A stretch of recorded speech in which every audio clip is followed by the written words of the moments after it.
You know, in the use of the full ice surface, we usually have 50 skaters, 7 or 8 goalies, and 15 teachers. And through the center ice area, we do individual balance drills. The end zones, okay? We turn them around and do crossovers and crossovers and crossovers. For 45 minutes of the 125 minutes in the session, we do individual skills, and crossovers in the end zone is by far the most important. When they can carry a puck and do crossovers, ha! We and they have got it made. And the one that's most important, really, is what we do in the end zone, skating backwards, crossing your feet, looking where you're going, and eventually getting a little bounce. Got to get the bounce, got to get the rhythm. You get the bounce, you get that extra weight, right? Right. Right? That's okay. Back straight, head up, knees bent. Cross over in the end zone, look where you're going. Keep going backwards now.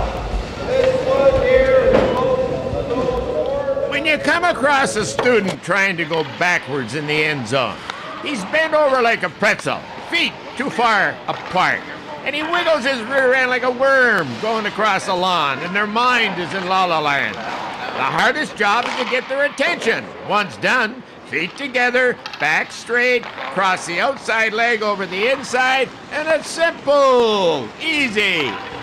Now here, Jimmy, get your feet shoulder width apart. Good.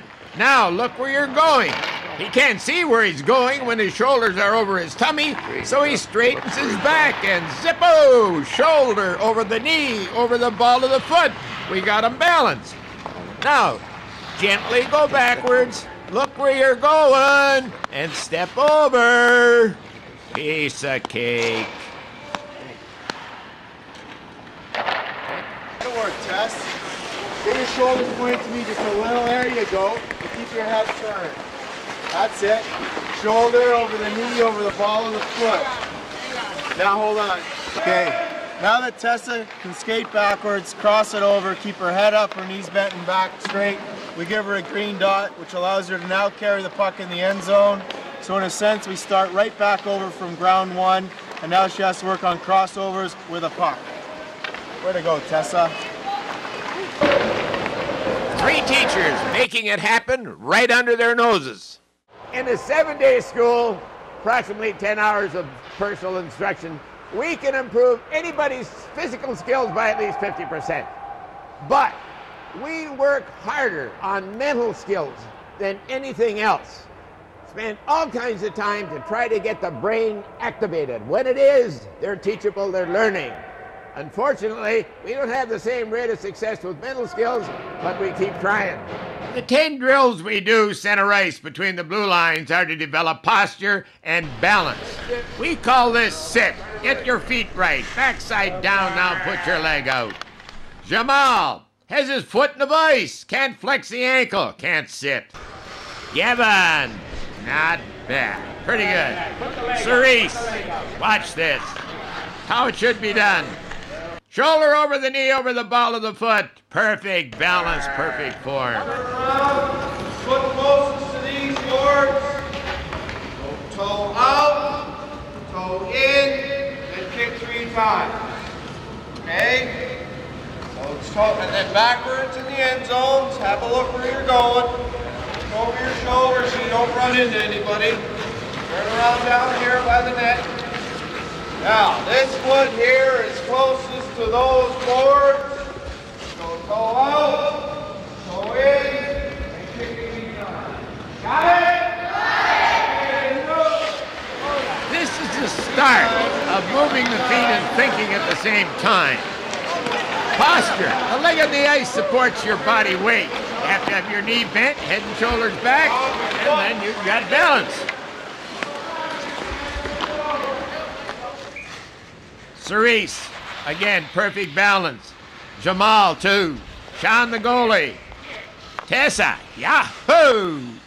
And Gavin, boy, bend that knee or... Told ya. Last Monday morning, 7 out of 10 of these students kicked with the wrong leg when going past these boards. Last day, Sunday, everyone uses the right leg. The system, the teacher, got them thinking. Great job, guys.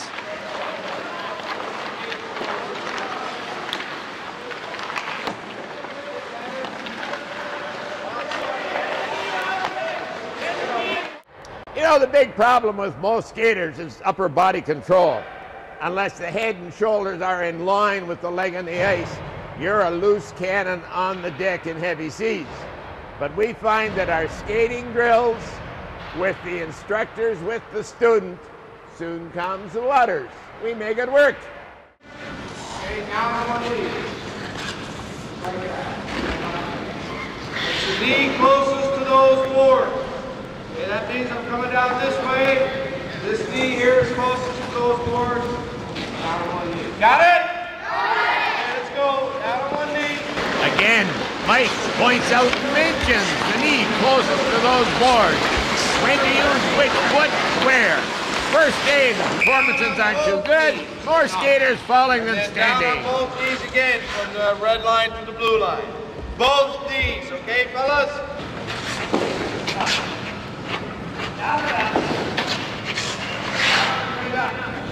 Go down, both knees together like that, not apart. Both knees together, down to both knees. Lack of posture and balance is the problem, but we can and will easily fix that. For two different things. One is that unless the leg that's on the ice when you go down on your knee is right under you, okay, you're going to fall. So you learn that's supporting, okay, my weight and as I travel along the ice. The other is getting to know your stick, getting to know the feel, to be able to keep the full blade of the stick on the ice. When I reach, okay, now I have to raise my elbow. If I don't raise my elbow, I'm like this, and the puck goes under the toe. So when I slide along the ice, I raise the elbow and bring the bottom hand up a bit, keep the full, I can stick handle with the puck on the toe of my stick. Getting to know your stick, getting to learn feel. And puck handling is nothing but feel. I'll show you, slow mo. Cerise, bottom hand and elbow up to keep the full blade on the ice. Jamal, stick problems, but loses balance when the skate on the ice is off center, pulls him down. Had to get this shot of Rory. Safe as he slid into second base. Isn't he a good-looking kid or what? Gavin, getting better, bottom hand up. A few sessions back, during the balance drills, the 2-foot slide, we showed you that demonstrating to a group of players and talking through to a group of players was a total waste of time for you, for them, and more so for our teachers. Now, we've got the 360 turn, same thing. Watch. You go slow, get your feet right. You spin around, end up with your feet together, not apart like this. And this has to be the 6th or 7th time we demonstrated how to.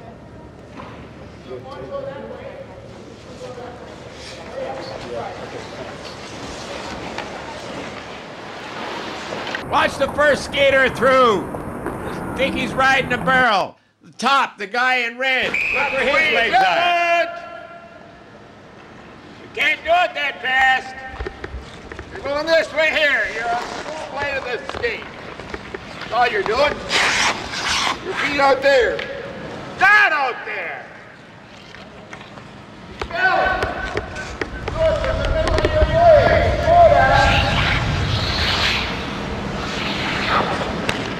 Feet like that all the time. Not there. Not there, never there. Doing anything. No power. No balance.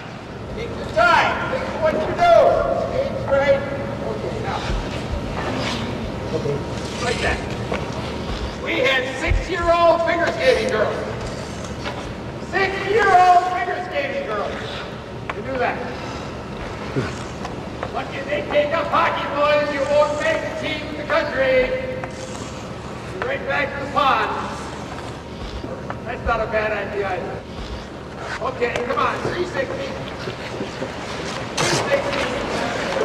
A few days later, Andy had Gavin doing the 360 perfect. Put it there, kid. Well done. Around the glove and then 1, 2, 3. Two things. Any teacher that demonstrates and talks to a group more than 30 seconds is wasting his time. I say send them to the battlefield. Pick them up there. Go eyeball to eyeball with them. And in no time at all, they learn to do whatever you're trying to teach. They learn how to skate. They learn balance. They learn puck handling. They learn control. One-on-one is the only way to do it. 2-foot slide, feet underneath you. Not only are our 36 students fast asleep, so are some of our teachers. Drive, glide, 2-foot slide, feet shoulder width apart, come to a stop, come to a stop, come to a stop, come to a stop. So much for coming to a stop. Feet right. It's the power we want from 1, 2, 3 from a stop position that's important. Kevin demonstrated right, but let's both students glide around the glove. Look at this. Stop! And Gene lets Cerise do a 1-foot slide and not stop.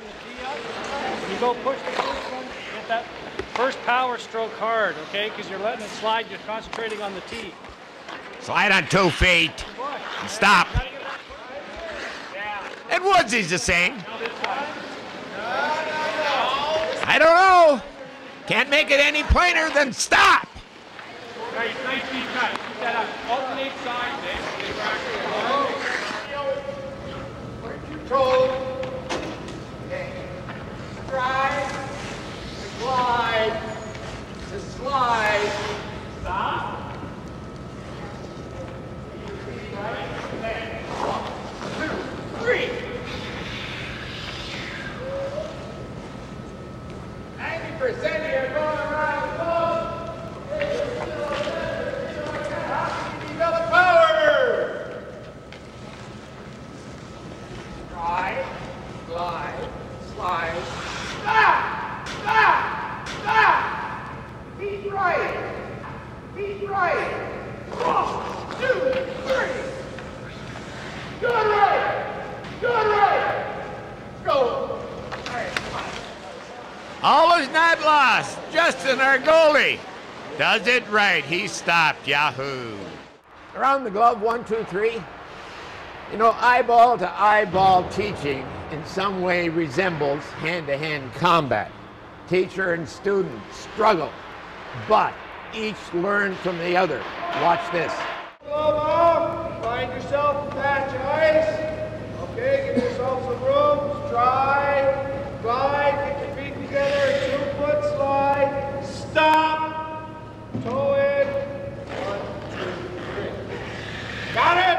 Okay, let's go. Craig, age 12, one-on-one with Darren, talks through and demonstrates the skills very well, but he hasn't got Darren's mind. About here, I'd go eyeball to eyeball with him and say, repeat after me. You stride, you glide, you slide, you stop, you check feet, you stop, and then it's 1, 2, 3. And I'm going to be out there with my curved blade. You had better stop. Works every time. Still hasn't stopped. Gavin is out there by himself doing almost everything right. He strides, he glides, he slides, he stops, he checks his feet. Push 1 was good, 2 went astray, and 3 is good. When editing this part, I'm saying, please, someone of my 12 teachers find him. Go one-on-one, make it happen right under your nose. Ah.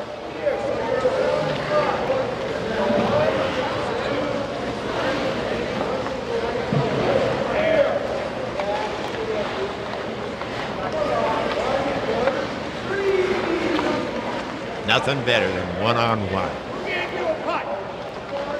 Thanks, Mike.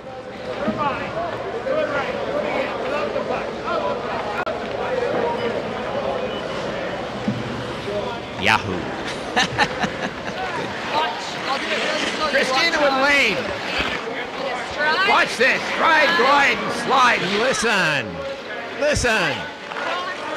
Cut ice, power, that's what we want.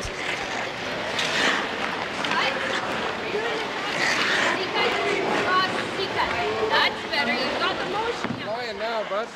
We never stop improving balance. Andy with Rory. Oh, that's it. Doing good. Head up, head up. See what happens when you look at your toes? See? You fall on your face. Good job, bud. Time for another Taylor dive. Every time I looked around, it was like that.